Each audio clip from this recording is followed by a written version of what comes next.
Hey folks, my name is Duane. I'm the founder and host of Headspace and Timing, a blog, podcast, and series of books designed to change the way that you think and talk about veteran mental health. We're doing the live a little later in the week and a little earlier in the day. This week had a little bit of technical problems this past Wednesday. Got them figured out. Appreciate the help from my video production group, Headliner. And so we got some things figured out. I really didn't want to miss this week because the conversation with Dr. Nick Cicchino is really, really good. So this is a short summary of episode 143 of Dr. Nick. He and I have a conversation. He's a two-time veteran. He served in both the U.S. Air Force and the U.S. Navy. He's a Chief Knowledge Facilitator at Masters Achievers Training and Consulting. He has amazing story of adversity, hardship, and catastrophe. He's an example of how to emerge from hardship stronger and more resilient than ever.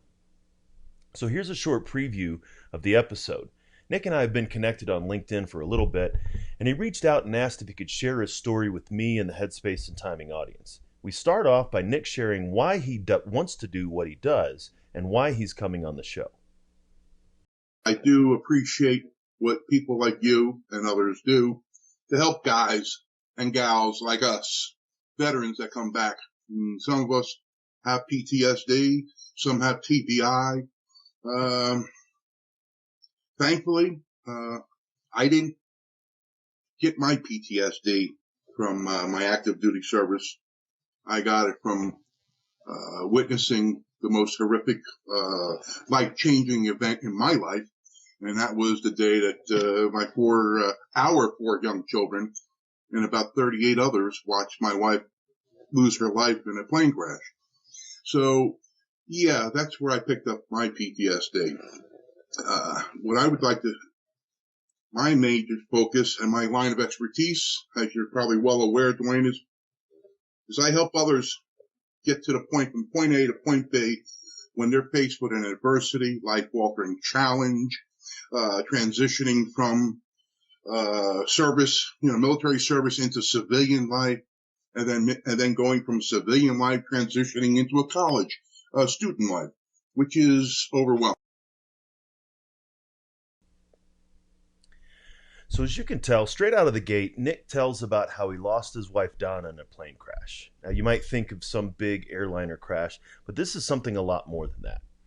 The hits began early for Nick. He left the Air Force early due to his father's illness, but then decided that he wanted to still serve his country. His second time around in the military is when he met Donna. It was love at first sight, and together they started developing their military career. Unfortunately, tragedy was about to strike and have an impact on Nick's psychological well-being. Part of what I do today as a professional is I help people overcome adversities and life-altering challenges. I was faced with one while enlisted in the Navy. She got her orders to go to 29 bombs, at a Marine base. And I went from Chicago to Charleston, South Carolina, Naval Base, Pier Papa. But in the process of getting my orders to go to Charleston, my wife-to-be calls up and says, well, I got good news and I got bad news. And I said, well, what's the good news? She says to me, well, I'm pregnant. We're going to have a child. And I said, wow, this is great. I was happier than you can imagine, Duane. I was going to be a father for the first time in my life. The sad news or the bad news was she was raped at her dorm on base by a Marine. So I had to deal with that. She had to deal with that. I had to deal with that. Here I am thousands of miles away thinking what I'm going to do. That's when I started to think, I don't like not being in control. So both Donna and Nick finished up their time in the military. Like a lot of dual military couples, they began to build a life together after the military, ultimately having 4 children, 2 sons and 2 daughters. In September of 1992, coincidentally, the day that we're actually producing this video, Nick and his children tragically lost Donna to a horrific accident. September 13th, 1992, we were at a airport where the airport owner allowed 50 of us, 45, 50 people, to have a picnic, a barbecue. And all these people were volunteers of the air show that was held 2 weeks previous. On this particular day, here we have the west wing of the airport. I'm doing the cooking because I love cooking. So I got the barbecue going. I got the grills going. And then my stepfather-in-law, my wife's stepfather, who's a pilot, says, "Hey, anybody want to go for a plane ride?" My wife then says to her stepfather, "Hey, Herb, how about taking me for a ride? I'm going to be with these kids all damn day. I'd love to go for a 10-minute ride. Would you take me?" "Sure, come on, Donna." My wife goes up for a plane ride. Within a minute, we knew that the plane was in trouble. Mechanically, there was a problem. And, it's a tough nut to swallow, watching your wife go down like that and not being able to do anything. That's the killer, standing by Duane helplessly. As you know, you're watching, you're looking up in the sky and you're saying, "Dear Jesus, she's going to die." And there's nothing you can do. That messed me up a little bit. That messed me up a little bit. Nick's a master of understatement. The personal nature of the accident and the speed at which it happened made it even more impactful for Nick and his family. After that incident, Nick sought out mental health treatment. Like many veterans, he had some preconceived notions about it, whether it was for him and how it could help, but he took a chance anyway. So I went to mental health. I was totally against it. I used to believe, I'm a macho, I'm a tough guy. I'm a big guy. I'm from Newark, New Jersey. I'm Italian. I'm big. I'm strong. Only the weak go for help. Only the weak talk to some shrink. And that was my ego. That was ignorance. That was the stigma, as you're well aware, that comes along with, "Hey, did you hear Nicky's going to a shrink? I think it's because he lost his wife. Don't say nothing. Here he comes." There's always, like you're a freak of nature. "Oh, here he comes. Lock the door. Close your windows." No, you're not a freak of nature. There's something inside your head that says, "Hey, I don't like the way I feel. I didn't put it there. It just came into me.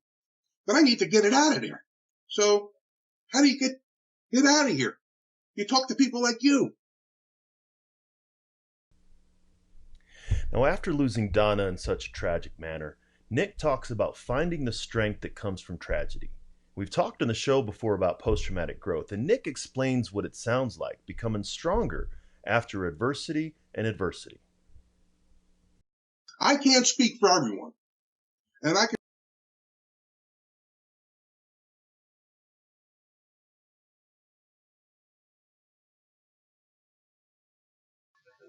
So I went to mental. I can't speak for everyone. And I can tell you, I'm no longer a tough guy. Physically. Mentally, you'll be hard-pressed to find hard-pressed non-veteran person that's tougher than me or my 4 children mentally. However, with that strength comes a weakness or a dysfunction. And part of the dysfunction is there's 4 motherless children that never really truly got to appreciate or feel the embrace and love of their mother or a mother, specifically their mother. So are my 4 kids stronger mentally than most kids walking the face of the earth? Yeah.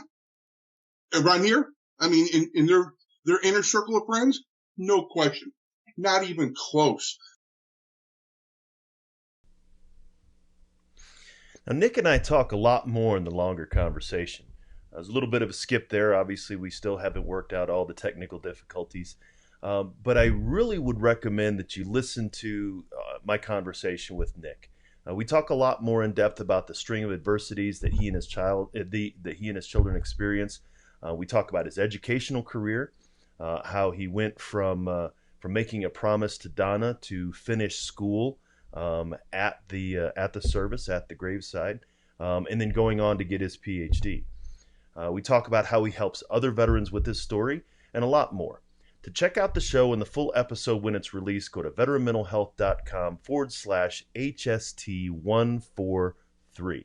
Now, if you want to learn more about veteran mental health, I definitely recommend that you take a look at the couple of books that we have, veteranmentalhealth.com/Amazon. You can get both of them there. And I also ask that you subscribe to the podcast in your podcast player of choice. You go to veteranmentalhealth.com/podcast. You scroll down and you'll see a bunch of different podcast players. Click on whichever you'd like. This one is iTunes. Click on subscribe, and all of a sudden, you will get all of the shows as they're released. Thank you again for taking the time to check it out. We look forward to seeing you next time.